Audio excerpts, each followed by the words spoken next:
Dangerous Intellectuals is brought to you by Xerient Innovation Soaring. These men and women don't just think outside the box. They never even acknowledged a box existed. These are the visionaries, the leaders who defy convention, razor-sharp minds in geopolitics, economics, technology, entrepreneurship, art, and science, driving debates that shatter illusions and forge new frontiers. Unafraid, unfiltered, unstoppable. They are the Dangerous Intellectuals. So welcome back to, I can't believe it, episode 50 of our little weekly audio here, Dangerous Intellectuals. And we're almost at a year, but 50 is a big number, especially for me because, in my spare time, I'm building, I'm building a company, I'm holding down a media job, I'm on a couple of boards. So it's wonderful for me to keep doing this week in, week out because I learn so much. And I hope you do too. We've got a really cool guest for you today. Melissa Ciummei is joining us, and she's joining us at a very perfect time because of who she is and how she looks at the world. And let me set the stage for you. So across the West, the battle against globalist control is increasingly being fought on economic terrain. Through debt, regulation, energy policy, housing, migration, and the deliberate erosion of national sovereignty. Few places reveal this strategy more than what you'll find in Ireland, both Ireland and Northern Ireland, and Melissa's in Northern Ireland right now. Once a symbol of independence and cultural resilience, Ireland is rapidly becoming a testing ground where the globalist and economic and political forces converge to crush dissent and reshape a free society. On today's episode, we're going to talk to her. She's an economist, she's an Irish commentator, podcaster, and she gets to talk to some of the best minds, and that's how I really got attracted to her work. So you really should check that out, and I'll put the links everywhere. But we're going to examine how these forces are operating on the ground and what it means, not just in Ireland, but around the world. So in Battlegrounds That Matter Most, we're going to cover why we should all be paying attention to what's going on in Ireland, what has been done, and how, here on this side of the pond in the United States, we actually, when we look at Ireland, we may be looking into a crystal ball. We may be looking into what the plans are for our nation, which is going through so much tumult. So you've come to the right place. I'm your host, Brigadier General Retired Blaine Holt. We did just join YouTube, so I get to say the magic words, smash the like button, hit subscribe, and let's increase the listenership together. Melissa, thank you so much for joining me today. But where I thought we would push off is the economics. We saw major, major moves on the board over the past 7 days from the United States. Everything from the Treasury essentially pushing our central bank, the Federal Reserve, off to the side, taking matters into their own hands, ending the Japan carry trade, and then a couple of days later, starting to manipulate our long-term yield curve in our bonds by announcing a doubling of the buyback of our long-term treasuries. The net effect, I don't mean to get all nerded out into the economic science of things, but the knock-on effect of something like that is actually not just maybe we'll get a few more votes for the midterms. It's actually much bigger and widespread than that. The combination of those things threatens the very concept of the euro dollar, and we're already seeing not only screaming out of the ECB and European leaders, but we're also watching gold and silver get nuts again. As we're having this conversation, gold just surpassed 4,600 in a very big move. Bitcoin made a massive move up. And so things are popping. Tell us what you're seeing from your Irish location. Well, you have to ask why. So we spoke earlier that I would always look, if something happened spicy in gold, I would go and ask why, because gold is the ultimate safe haven asset. So with what's happening in the bond markets, and it's not just happening in America, it's happening everywhere, that there's this pristine collateral because that's what a bond is. It's the pristine collateral. That's no longer trusted because there is a fracturing in the world right now and a global restructuring. So finance is going to go to where it sees the best return for itself. Ireland was very good for big tech for a long, long time because of the 12.5% corporation rate, but that was renegotiated, I think, 2024, and now it's 15%. So much of, if you just look at Ireland, so much, I think 16 out of the 20 big tech companies in Europe have their headquarters in Ireland. Over 50% of the taxes, the corporate tax, is taken in from less than 10. So we are highly dependent on this. There is a Future Ireland fund because there's an expectation, that's a sovereign wealth fund, there's an expectation for them at some stage to pick up and leave. And if you look at America first, what Trump is doing is he is doing what it says in the tin. He's putting America first. So he's going to pull that back in to America. I mean, that can be done with the carrot or the stick in terms of taxation or tariffs, but it puts us in a precarious position. Ireland isn't such a big problem because they've had, was leprechaun economics, so much money from big tech. They're not actually operating with high debt. The UK, so I'm between the two. I'm in Northern Ireland, so both affect me. The UK is sitting on 3 trillion. We're in a situation where income tax doesn't cover welfare payments. I think it's like over 100 billion in interest rates, but then there's a deficit of 136 trillion, and we also need to borrow that. So when you look at all of that, it's, if big tech leaves Ireland, that's going to put it in a precarious position. With interest rates rising, that puts the UK in a precarious position, and interest rates are rising. There's a lack of trust now in bonds. And for America, they don't want high interest rates. It's not to the benefit, in my opinion, for America. What I see Trump doing is he wants to lower interest rates because that's the way to bring back manufacturing. How would it affect us with a strong currency? It means if depending on what way this goes for us, if you have a strong currency, it means that America can export their inflation, but it means that imports for Ireland will start to get more expensive, but exports will get cheaper. Now that sounds good because we do have high export, but a lot of what we export is got to do with big tech and pharma. So if that's recalled back to America, again, that's us, with Guinness and whiskey and some food. Right, I understand. And then when we look at now setting aside the money for just a second, the globalist agenda, which basically emanates out of Europe, City of London, Davos, the high ground, whatever you want to call these people, they're not breaking stride at all in their social demands of the continent, including Ireland, which is, here's mass migration. You're going to get a repopulation for you because we said so. You don't get to ask about that. If you want to, we can lock you up for that. We're seeing disturbing reports out of the UK that in that mass migration and in the protection of these mosques, you might have armories.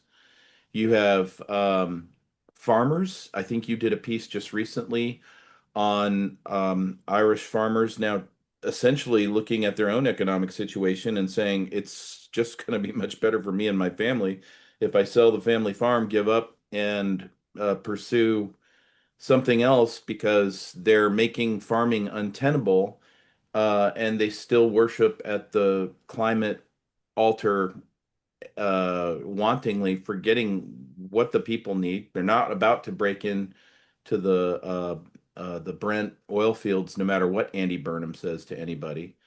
And so, to your point, if this financial war, getting back to that, if this financial war plays out, that American companies or the tech companies are disincentivized to remain in Ireland, if it just makes it much harder where the Europeans are the bag holders essentially for this. I can't see that the plight of the social issues in Ireland getting any better in that construct. And my concern is that the forces that I just took way too long to kind of blow out there I'm worried that the first not only civil unrest but probably far worse than that, if I had to pick a place where that fire goes first, it would be Ireland.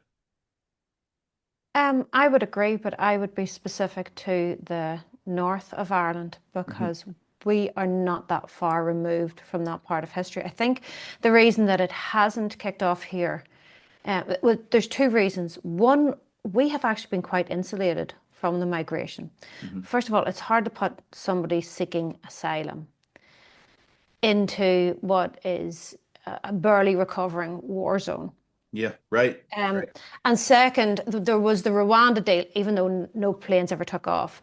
The idea was that they would just come and through the north straight into the south because it was more security in the south, better funding in the south.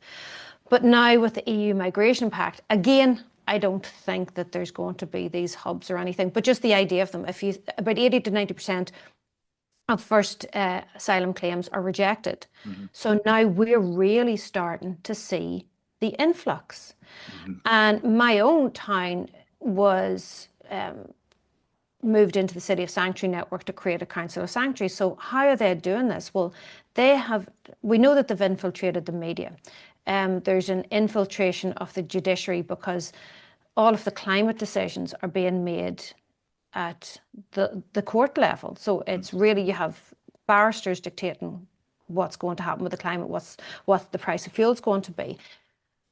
But then we have the councils allowing for this policy of the migration to be brought in. So we're really only starting to see them. And it's, I was talking to an MP over at EU Parliament last year. And was it? And she said to me, I says, well, we're about to get an influx. And she said to me, yes, but she said it in a way of, oh, I know, I didn't know that you knew. So there's clearly something going on, and Northern Ireland is about to get the influx. So if they want civil war, this is the place to do it, because the men that were highly involved in the Troubles, those men are still alive. Those people are still alive.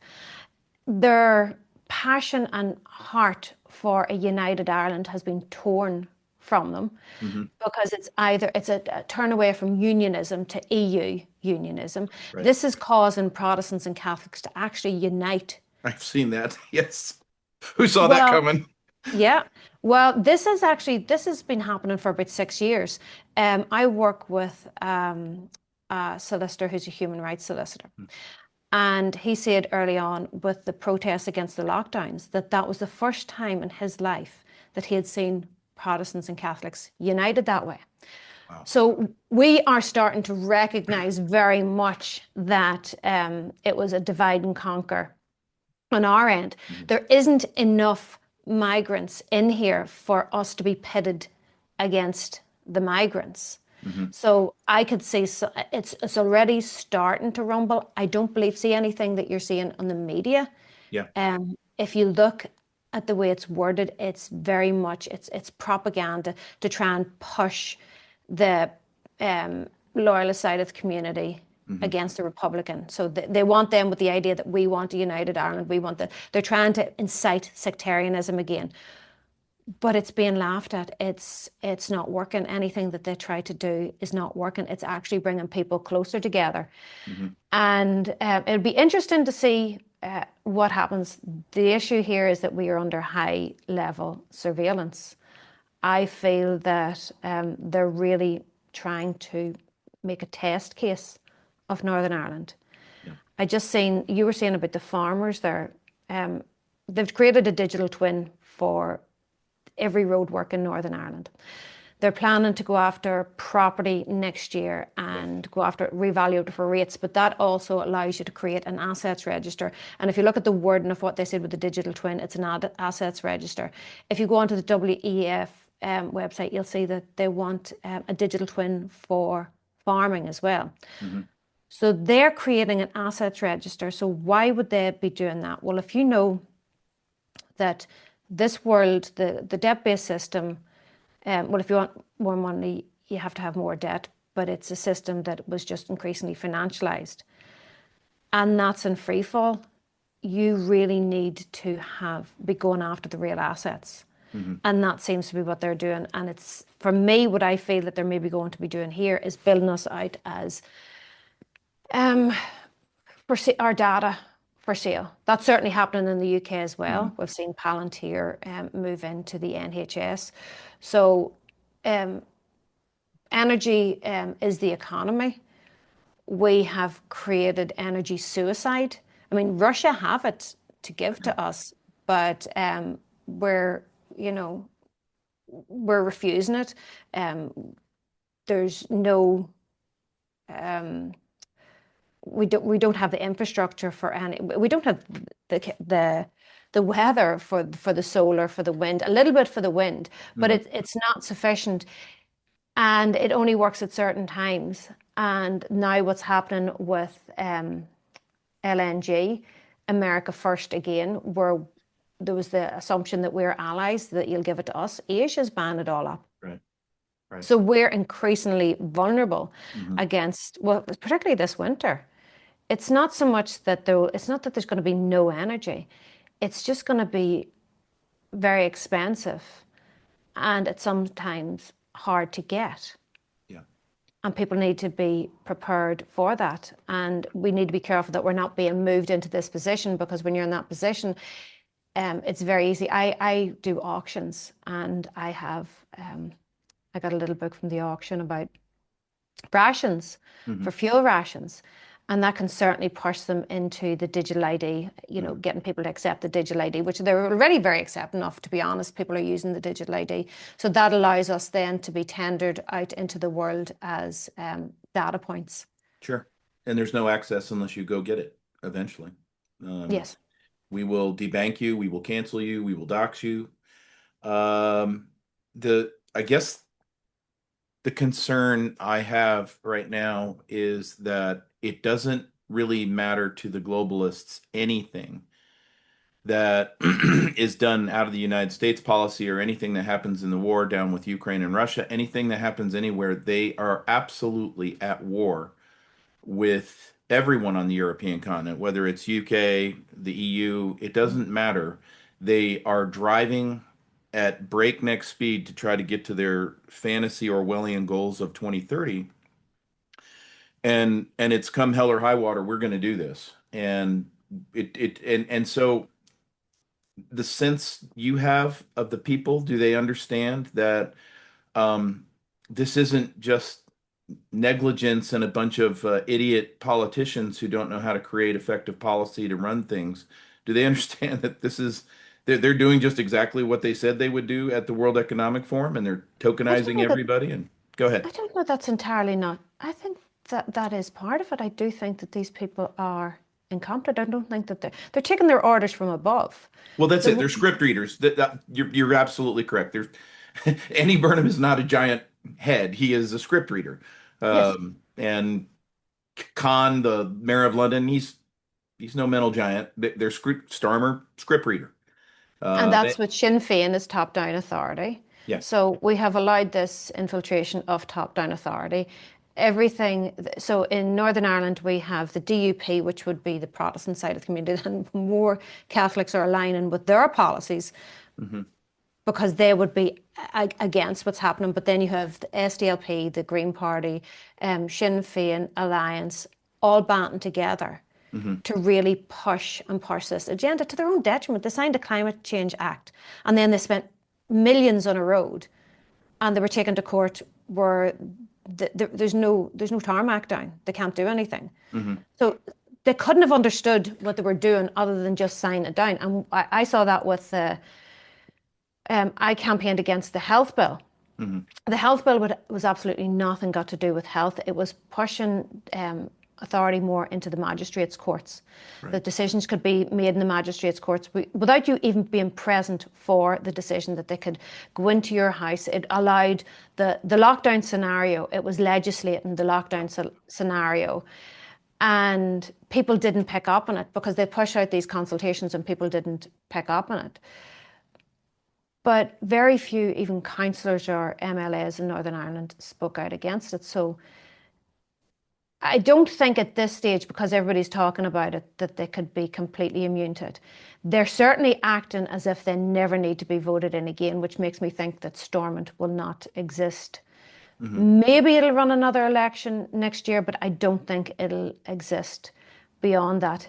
The people are completely opposed to it. Sinn Féin are imploding. Yeah. They built their brand on supporting their own people, helping their own people, and they have completely abandoned that. They've completely abandoned their own people. And I just can't see that they would be so deluded, other than what have they been offered at the other side of that. So where does that,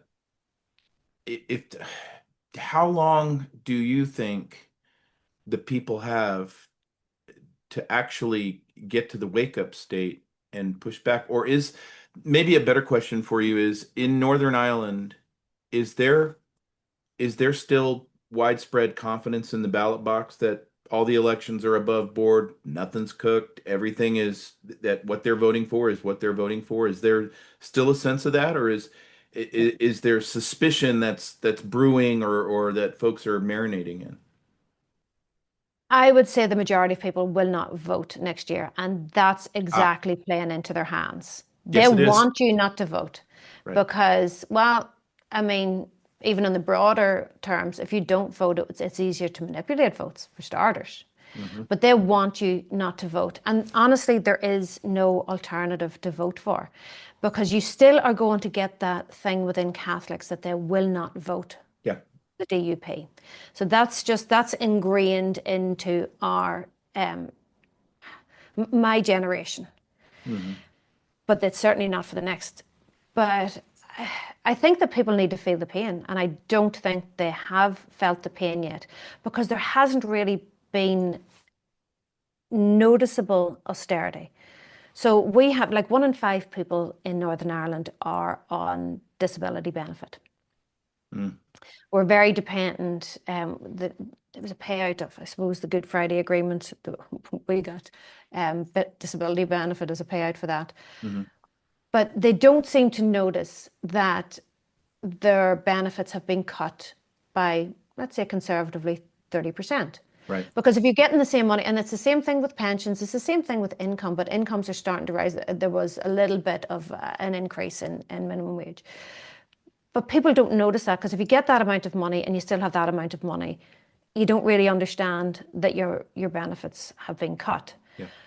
But the situation right now in the UK, it could be another 76 IMF bailout situation approaching rapidly. Yeah. Now, that's going to force austerity on the people. And then I think that that's a prediction, so that's how they're going to get their United Ireland, that people will want to move. We also have a very bloated civil service that's dependent. We're very dependent on the British coin for our existence, and that's with Sinn Féin, and they just made us more and more dependent on the British coin. I guess part of that was Clard Piven kind of effect. But I think people are going to really start to feel the pain. And the idea is that they will look sideways at these people coming in that are living in their houses. We're certainly seeing it in my town. I don't know where there's like about 600 houses either just built, in the process of being built. Social housing are about to be built. And there's about 3,000 of our own people needing to go into them.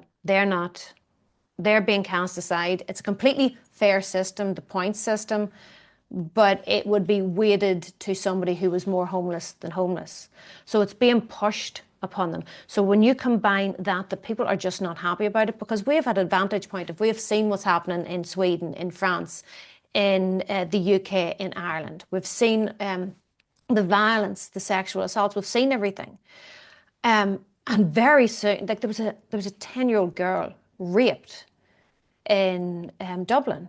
Yeah. And my thought on that was, well, if that's not going to get a reaction, what is going to get a Right. reaction? Right. In Belfast, there was an attempted beheading. Yeah. I saw that. Yeah. But We they talked want about that. you, I think that they want, this is, for me, this is the push towards the digital ID, because if you create the chaos, Yeah. then you can offer the solution of the digital ID. Hegelian dialectic. Right. Yes. But in Northern Ireland, they might not get what they bargained for, because there's this generational rebellion. Yes, I agree with you. But here in America, where we've got a rather large American Irish population, I think they're asking the same questions you're asking, which is the land of our grandfathers and grandmothers. What the hell? They're known for not putting up with a whole lot of stuff. And I guess what we're trying to do here is to figure out what that break point looks like. Now, I'm going to push you back to your economic hat.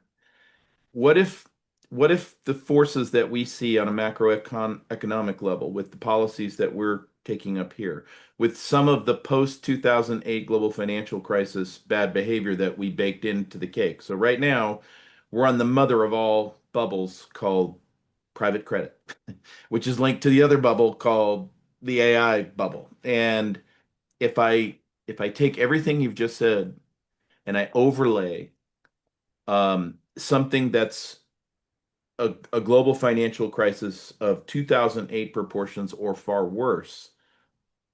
Now what happens? Now what happens in Northern Ireland, in Ireland, in Europe? It seems to me that the forest is very dry and it's just going to take a spark from any direction. Well, Europe is increasingly, it's picking up increasingly private credit.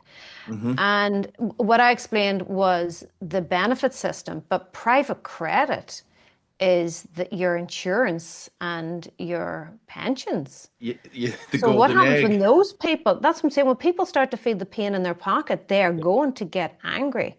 Yeah. So I mean, it's a huge private credit earlier this year refused to let people withdraw. That's right. And Morgan Stanley had to renegotiate the valuations. They had admitted that these were overvalued. So there's no transparency with any of this. Basically, what happened was in 2008, banks got a slap on the wrist and they had to regulate. So private credit stepped in very quickly. If you look, well, when did BlackRock really take over? 2009. That's right. So they stepped in really quickly and they were doing the borrowing. The banks are still exposed, Hmm. but they were doing the borrowing that the banks weren't doing, more or less on their behalf, but just without any transparency. Right. And they would just roll over the loans. Even lately, they're just rolling over the loans Hmm. because if you don't roll it over, it exposes that it's going Now to you got to default. mark the collateral. Yes. So this bubble's getting bigger and bigger and bigger.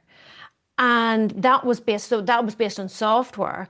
And then so they loaned a lot into the software industry. But now AI can come along and do what a software company could maybe take 5 years to build up. AI can do it in, 3.5 seconds or whatever. So there's no need there. There's never going to be any value for all of this investment. So now they're going, AI will invest everything, will just go hell for leather Yeah. into AI because that's our last chance. And now businesses are looking at AI going, well, we can't see how we can generate a profit. It's helpful, but it has kind of reached its max, and it's actually having anybody who uses AI, it's actually sometimes now having the opposite effect, Hmm. where you're pouring time into it and you're not getting what you want out of it because Hmm. it's getting slower. Yeah. So now the businesses, it's not going to be profitable for them. So Nvidia has now been made Yes. an asset class. Yes. I was just going to bring it up. Yeah, because they need, if you want more money, you have to have more debt. So now Nvidia has been made an asset class so they can borrow against the chips, and that's your private credit. So it's your BlackRock, Blackstone, Apollo, Goldman Sachs. Blue Owl. Yeah, so they're all attached to that to try and, so they're lending the money. It's just propping up. It's like just a circular thing where they lend the money for you to buy it to increase the stock price. So it's not just keeping Yeah. the AI bubble going. It's also keeping the stock market Oh bubble yeah. going. Oh yeah. And when that doesn't work, because it's not if, Yeah. It's when about that to not doesn't work, work. Right. the whole thing implodes, and it's going to be your savings, your pension, Mhm. your life insurance Yes. that's gone. Yeah. One of the things that they did after 2008 was to get around their own regulations that they wrote for themselves. What a nice thing to do after you've failed so miserably. Let's buy up life insurance companies. And these guys always invest in boring things like US Treasuries and take their 5% and move on. We'll buy them, gut the board of directors, put in our own people, and then we'll fill up 25% of those portfolios with this private credit stuff. But now the AI monsters, the tech bros have come in and said, well, we're going to need trillions in infrastructure. But you guys haven't turned a nickel. Well, that's okay. We're going to lever the whole thing. And the big word you just said is they now have a publicly stated Ponzi scheme. They have created their own fund, their own asset class, and they're loaning against each other's. So you've got Nvidia that says you're going to buy my chips. That's going to put revenue on my books. I'm going to cook my books that way. Now I'm showing I've got revenue. I'm going to lever against that. I'll create this big fund. I'm going to go do that all through the private credit systems. And so much like 2008, but at a much smaller scale, they're taking these things. You nailed it. They're running picks, payment in kinds. Don't pay us now. We want to keep our collateral pristine. And then they're dumping them into all of these bundles that the Mhm. life insurance companies are stuck with. Then Egan was just nailed for taking bribes on doing ratings. Sound familiar? Very much like Mhm. 2008. And then these bundles are pulling down triple B ratings, investment grade capital, so that the game goes on. The problem is, rather than addressing the problem, what we're doing is finding ways to expand air into the bubble, Mhm. to make the bubble far worse. And yes, I get it. The markets are sitting there at all-time highs or they're up. Um, I think I would look much more to the COPSI and the Korean exchange as evidence of the canary in the coal mine. And I would actually draw everybody's attention to what happened in 1929 in the run-up to the big crash.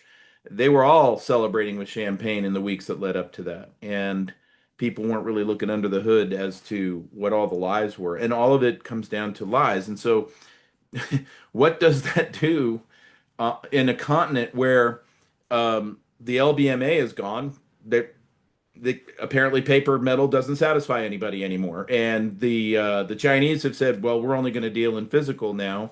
The ECB can't get their hands on enough gold because we got paper, and Mhm. their monetary policy is now going to go into the sewer because we just basically said you can't counterfeit the US dollar anymore with your euro dollar thing. Sorry, no more printing US dollars.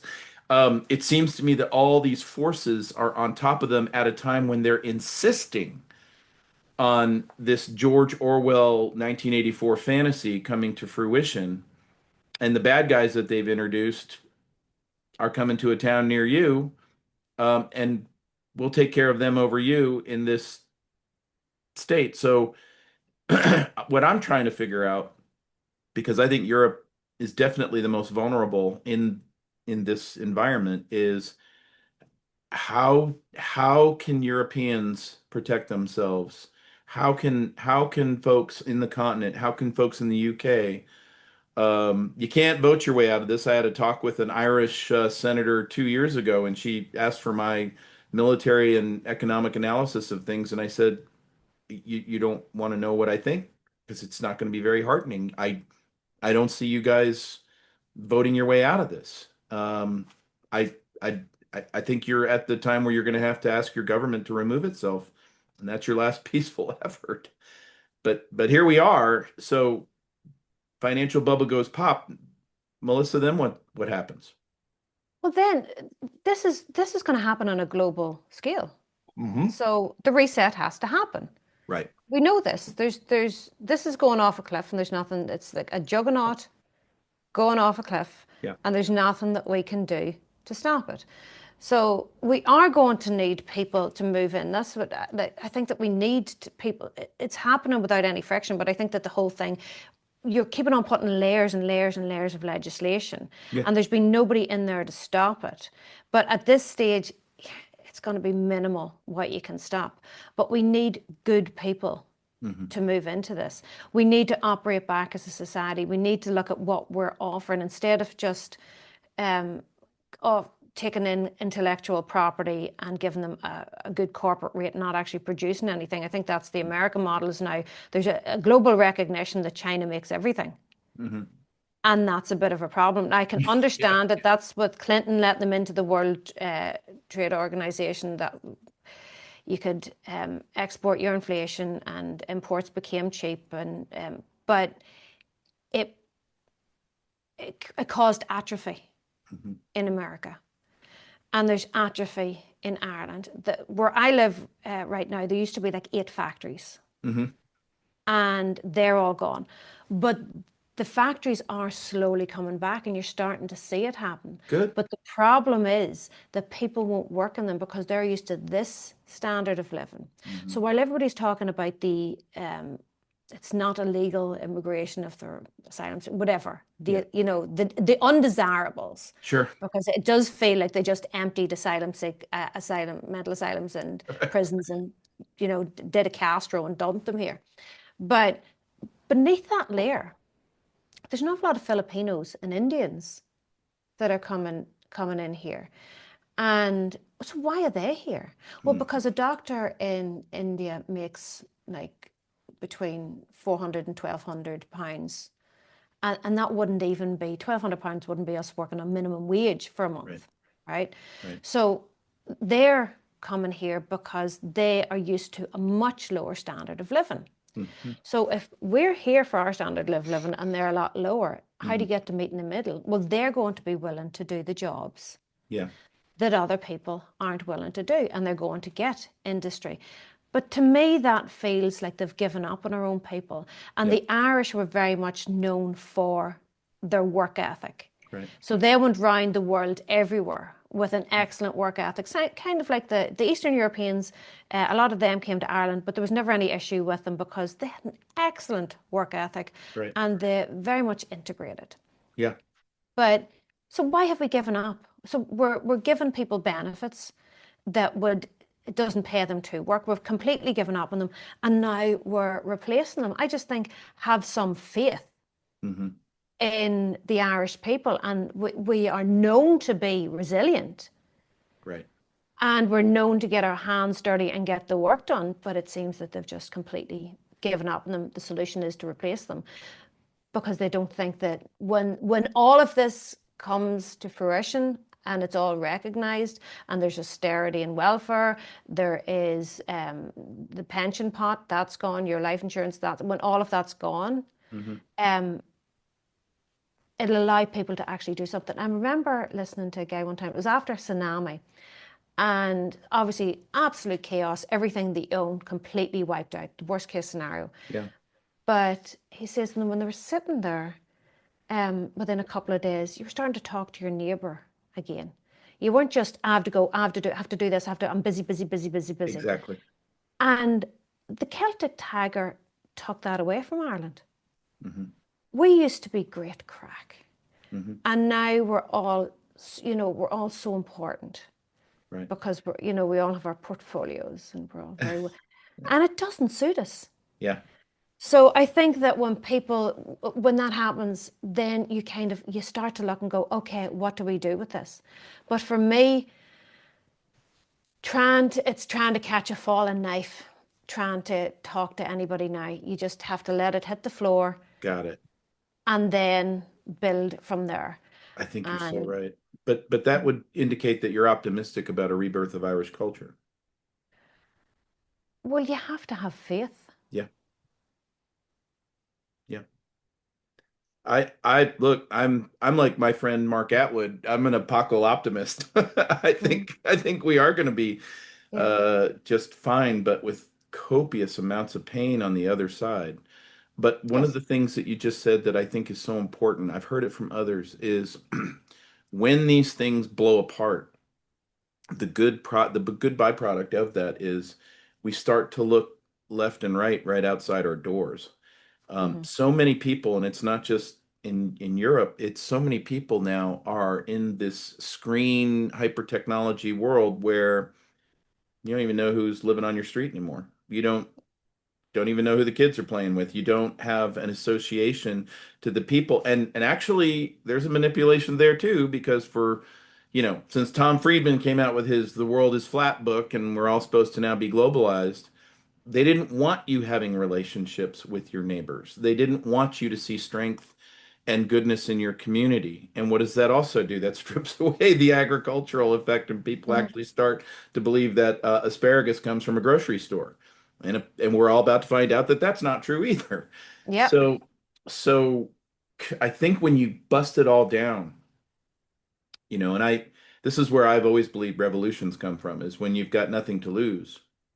Well, then, That's why, when you said earlier, why have the Irish not done anything yet?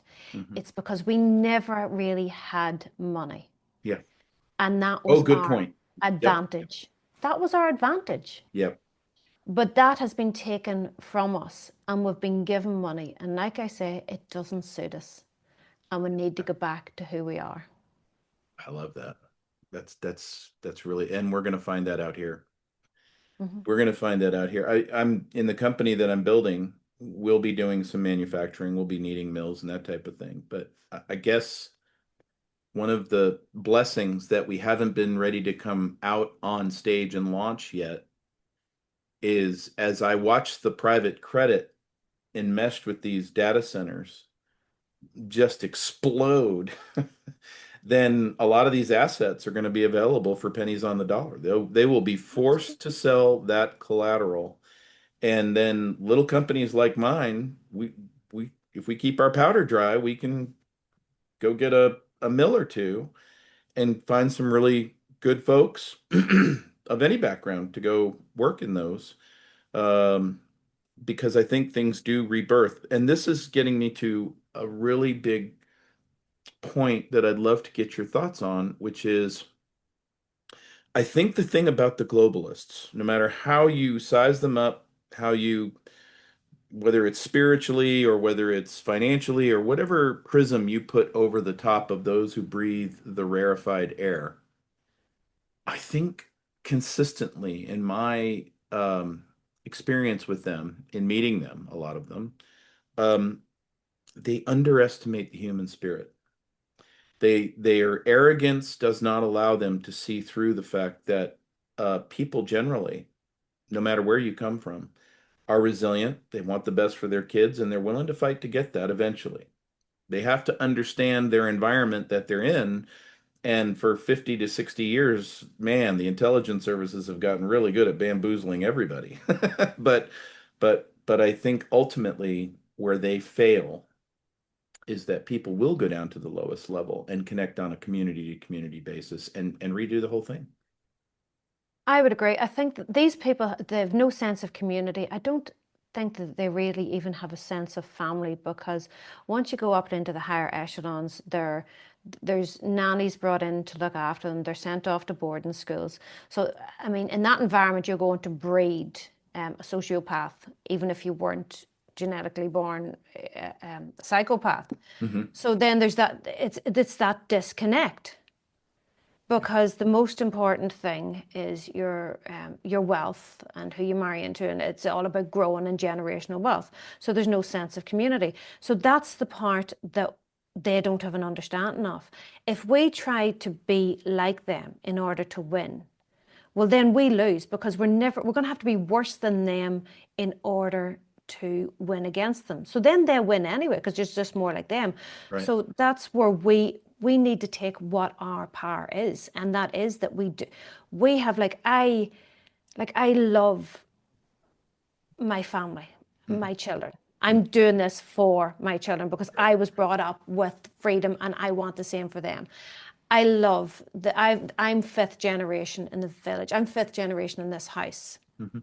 in this village. So I have a heart Mhm. for this village. Globalists, it doesn't matter. They've no patriotism, there's no passion. And I have passion Mhm. for being Irish. And that's what I don't think, if they have no understanding of it, Yeah. that's the little kamikaze that's going to get in and win the battle. Yeah. I think so. I've been retired from the Air Force for 10 years. And I think that, as a military person going off to useless wars for 20 years, it's taking me this amount of time to get to the place to look at how do you counter the enemy. I'm a military guy, so you see the enemy and you're like, oh, okay, well, let's size them up. Let's look at all the systems that they have. How are they living, breathing? What's the pattern of life? How do we tear them down? What do we do? and and in this fifth generation warfare environment with psyops, deep states, you know, uh, you've got false flags everywhere. Hey, let's go start World War III, and then we'll blame it all on Putin, and we'll have a new financial system, and we'll say it was Putin that did it. And that's been a wash, rinse, repeat over the past 150 years. So for me personally, it's taken some time to go, okay, what the hell was the real history that was denied me when I was in school and denied me in all these fancy military colleges I went to? And once that's done, then how do you get at the enemy? How do you protect your community? Because I'm like you, I believe that at least from an American perspective, it I don't want to be in the generation that fails our founders, and I don't want to be in the generation that fails our grandchildren. Mhm. In other words, I got to drink from a green garden hose. You drink from a green garden hose. I want you to have freedom. I want you to be safe. And we're not in that world right now. And so, as a military person, you would say, well, then your instincts are going to be, how do we go blow up this or blow up that? And it's like, no, no, then I become them. And that was a big, huge, massive lesson for me as at just getting perspective on things is actually we have to all come together and we have to find very fifth generation warfares of doing this. And so when we talk about there's a great reset coming, well, I do believe there's a great reset coming. But then I would ask the question, which one? Is it the sovereigntists' great reset where liberty becomes the thing we prize and we demand and we insist on it and we build systems for ourselves that disintermediate these people? Or is it the globalists' great reset where we put you in a soul cage, give you a digital ID, and monitor you through a social credit score, but we're not worried because you only got 15 minutes in your coop that you can run around in your 15-minute city? That's where I find humanity's choices are at the Y on the road. And I think it's kind of that blow apart financial crisis that makes us make a choice. I'm ready for it. I think it's going to be the best thing for people dread it happening. I think Rip the it's going band-aid to, off. yeah, the sooner the better because it will wake a lot of people up. And the fact that they think that they can just put us into a digital cage and that's any semblance of a life experience is ridiculous. It's not who we are as a species. It's not what we're built for. And with this amount, it's intolerable the amount of oppression they want to put on us. And historically, every time this happens, the few try to push this oppression onto us. The many do rebel, and we win every single time. So there's no reason to think that Yeah. we won't win this time. But we have to recognize first, while we always say look up, not sideways, Hmm. right? But you do have to look sideways because the people are both the biggest problem Hmm. and the biggest solution. Right. And it's a collective decision what we want to be. Right. I think with all the attacks we've been through, there's so many people now, especially since COVID, that are onto them, which Yeah. are, I see what you did there. I see what you did. Mainstream media, meaningless. Nobody believes them. No. They don't really believe them anyway. So I look, I know you're lying to me. I just don't know what your motivation is or what this story is about, but I know you're lying to me. So now I have to go do the work and dig in and find out what this is really about. Um, Well, in And Northern Ireland, if I had a pound for every time somebody came to me and said, I'd take my chances with the Troubles yeah, first, I'd have more money than Bill Gates. So we're in a situation here that we would rather go back to the bombings, the shootings, yeah, we would rather go back to that than live in this digital prison that they're preparing for us. I'm very sad that Sinn Féin have thrown everything away for it yeah, because um, they are the prominent architects of it in both North and South. And that actually breaks a lot of people's hearts because has there to. was you had so much faith and belief Yeah. in what they promised you, and for them to just throw it all away, they're not going to win. And there'll be a stain on the Irish reputation. Yeah, I listened to the statement recently made by Jerry Adams, and I was actually shocked. I was like, I guess I haven't been keeping up well enough that he's actually would have made Ursula von der Leyen herself very, very happy at a Hmm. cocktail party. Yeah. It's really quite something to watch, but I don't think we're going to do soul cages very well. I don't think we're going to be very compliant. I just don't see it. No. And here, it's just not in our nature. Hmm. It's just not. We, like I say, Ireland, we breed rebels. Yeah. So I know that there's a lot of fluoride in the water in the south. I don't know what's going on, but in Yep. the north, not so much. And we have two different breeds of rebels here. So we'll see what happens. There's unity, a Mm. really strong unity that you could. I don't think that could have ever been predicted. Like I said, they're doing every single thing that they possibly can to Hmm. get that division up and running. And no matter what they try, people have been lied to for 6 years now. Yeah. So at some stage you have to go, no, I'm not. I don't trust you. I don't listen to a word you say. I'm just going to trust my instincts from now on because they're much sharper. I think that's so hopeful um, for us here that are watching these things in Ireland, um, because it is, again, we're looking into a crystal ball. It is, look at this. There was strong divisions here forever, and now they're coming together because they're all, you tell me if I'm wrong, instinctually perceiving a threat, and that this is a time of Mhm. great threat. And so going at each other is really not going to do anything but help the enemy. So, It'll have to. In Northern Ireland, there's a generational trauma as well mhm, because it was normal to us. That mhm, living in that war zone situation was completely normal to us. We were forged in yeah, that, but we don't want it for our kids. So there's that hesitation. yeah, Oh, we don't want to go back to that. We don't want that for our children. But there's an increasing awareness of, well, what's coming's worse. yeah, So we're going to have to do something. yeah. And at that stage, well, I do have concerns about what they will use Northern Ireland for in Mhm, terms of surveillance, um, trial and surveillance, if mhm, civil war does break out. mhm, But I'd like to think that the biggest export Ireland has had is people. mhm. So I would like to think that if there was considerable oppression in Ireland, that the global Irish Yeah. would step in. Boston would empty out. Hmm. But Boston is booking a trip.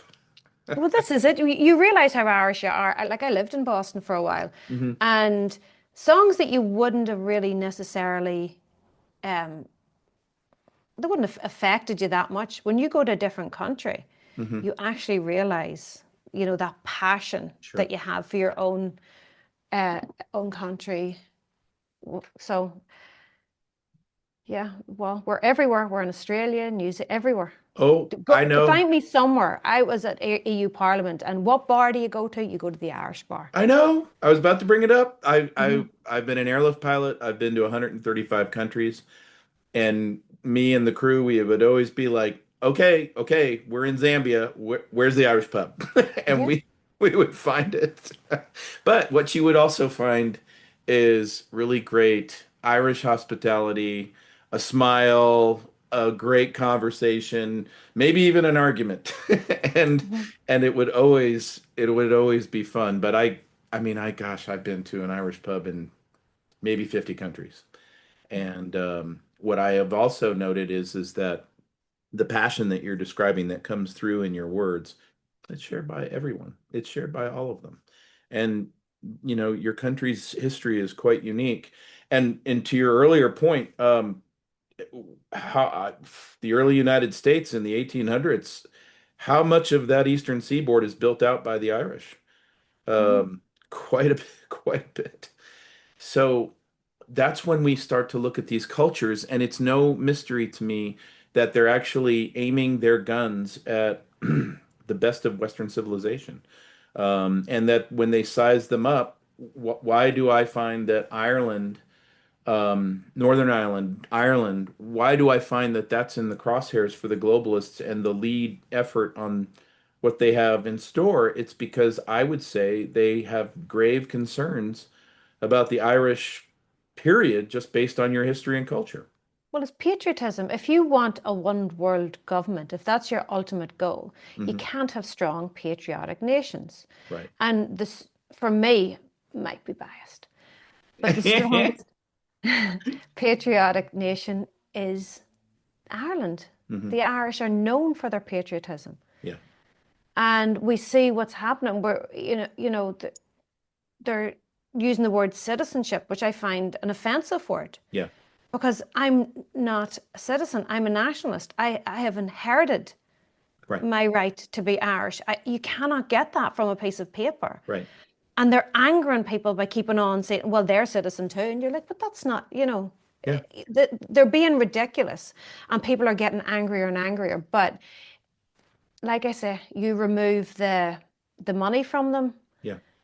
And that was, I mean, during the lockdown, if I did a video very early on and it Hmm. was like, they're not paying you to stay at home, they're paying you not to revolt. That's right. And You they're got it. still doing that. And at some stage, credit mathematically has got to fail. Nobody understands the entire plumbing of the Hmm. current financial system. Right. We just don't know what hole is going to pop and how big it's going to get. It happened in 2019, Yeah. That's the right. repo crisis. Sure did. So it's when that pops, then people will realize that it was all fake. It's like that part in The Wizard of Oz where Toto pulls back the curtain, That's right. and you realize that nothing is real. Same on your phone, nothing's real, but Yeah. you're here for a life experience. So maybe the best thing for us all to do is acknowledge that and go, bad for us. Let's plug into the I real agree. world and have a life experience. I agree. In my country, we're marble ice cream. We come from everywhere. Hmm. And our citizenship is a piece of paper mostly. And so, but this is why we have insisted that if you come here and you work hard, you got to assimilate. You got to, Hmm. if you don't like the American way of doing business, then gosh, don't be an American here. But where we get ourselves into trouble, and what the enemy has done here is, and it started in the 70s, was multicultural education in the schools and getting rid of civics and getting rid of US history, and Hmm. then re-employing a new history about this is how bad your country is and this is what monsters you truly are. And now we've got younger generations, and here's the good news. It's backfiring on them. You Hmm. have young ones who get out of college and they were told to study, you know, East Indies studies or macrame or whatever, and they can't get jobs. But they did get a whole lot of student debt. Hmm. And then they're looking back on their own educations, and that's ramming right into all these lies. And these young ones are pissed. They are really mad. And it's like you you ripped us off. So you either have true believers who are like, no, I'm a Marxist apparatchik and I'm going to stay that Hmm. way, or you have everybody else who's like, oh no, no, no, I was lied to. This is a sham. See, they're trying to sell socialism to them because socialism is a really easy sell It when you're in is. that position. It's That's so right. easy. So this is why they're really trying to push this. But if they really understood that if you want more money, you had to have more debt. So that started off with mortgages. Like I say, I'm fifth generation in this house. There wasn't a my dad was the first generation to get any sort of a mortgage to make improvements. Mhm. Then it was car finance. I'd never heard of car finance until I went to America. I'd never heard of that. Right. You saved the money and you bought a car. Right. Then it expanded into your college education. So that got more and more and more costly because you needed to keep on creating more debt. That's right. And it's got to the stage now with Klarna that you can buy a dress in like 3 monthly payments. Yeah. So there's nowhere left for it to go. Right. It has reached its end. And I mean, there's going to have to be some sort of a debt jubilee. Yeah. No question. Um, No question. yeah. And that's what people need to push for. That, because I've said that. Everybody says, stop paying your taxes. That'll teach. Somebody says that won't teach anybody anything. All taxes do is pull money out of the economy to keep inflation down. Yeah. And gives them a license to steal from you once you decide you don't want to pay taxes. Yeah. But if Yeah. you really wanted to have impact, if everybody stopped paying back their debt tomorrow, That would do something. That would get their attention really quickly. Well, listen, from one rebel to another rebel, I can't thank you enough. But what we have to roll this up to is it really is, no matter what domain you want to take this from, this is a war of freedom. This is a war that first off, we've given up so much already. We've got to take back our liberty and our personal sovereignty and the sovereignty of our own nations and govern our own nations. And they don't want that. And we're going to have to insist that we're going to do it our way. yes, but that's civic responsibility, and we need to look back into our own personal responsibility in the world that we leave behind for future generations. Freedom isn't passed down in your DNA. It's always under attack. So you have to be active through your life to maintain it. That's great.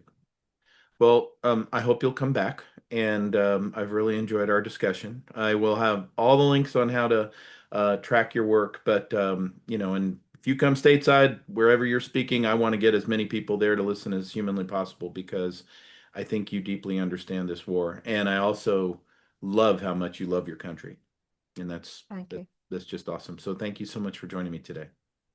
Thank you. If the men and women of this world were as articulate, well-educated, aware of their surroundings and what's going on in this world, and had this passion for their country and freedom and for what the future for their children was going to look like, if men and women understood the value of the relationship with their creator, their neighborhood, their community at a very large scale, like Melissa Ciummei does, where would we be? How well off would we be? And doesn't she just exemplify what is so important in this world right now, which is we've got to size up what's happening around us, understand that there's so many domains and levels to it, and not get down on ourselves because the bad guys have been at this a really, really long time, but instead taking passion, strength, optimism, determination to the fight, and understanding the fight doesn't mean hand grenades being rolled down the street. The fight means loving your community. The fight means insisting that your values, your culture, your way of life are not up for grabs. And if that means bringing, your best friends from your entire county or wherever you hail from to your county commission, your city councils, to insist on these things, then you should do it. Melissa is an inspiration, and I was so hoping to get her on Dangerous Intellectuals before we closed out this year for the podcast because I knew she had so much to offer the audience, and I hope that you'll track on a lot of the work. Her YouTube channel, she'll put out every few days or so about a 3-minute topic that, yes, she's in Northern Ireland, but here in the United States, you could take her 3-minute topic and apply it right to what we're going through. And you know me, because I see the economic fight, the financialists' fight in the financial domain as the leading front in this, of all the things that they're doing. She brings that expertise in spades, and she understands that the big economic moves on the board, as you could easily tell from the conversation, she understands that those maneuvers from all of the different central banks and policies are not aimed at 5-day goals to go generate a few votes for the ballot box. And so I wanted to get her perspective, and I'm just so glad that we were able to have a great conversation. And we'll have another great conversation next week as we kind of go through this world. And we do so optimistically with smiles on our faces. But I want to thank you for all for kicking off my YouTube channel in the platforms that we bring Dangerous Intellectuals to. Wow, with a boom. I mean, it so far exceeded my expectations to have that many subscribers on one episode alone, and it tells me that we're probably doing something right here. But please, I want to grow this audience. I really love these conversations week in, week out. And quite selfishly, I will tell you that although I'm sharing all these conversations, I'm probably the one who gets the most out of them, because I always walk away from these with a new perspective, a change, an alteration in kind of how I was viewing things. And for that, I am most grateful. And I think that we're always better when we can hear from different perspectives. In this case, one from across the pond. We talked to Peter Connolly from the Republic of Ireland, and now Melissa from Northern Ireland, and what a great exchange of perspectives. And again, don't think for 5 seconds that the challenges that Ireland is facing, the UK, Europe is facing, are not intended for us as well. They certainly are. So until next week, I'm Blaine Holt, your Dangerous Intellectual host. We'll have another Dangerous Intellectual next week, and I'll look forward to you downloading and listening and sharing this with as many as you can. Thank you.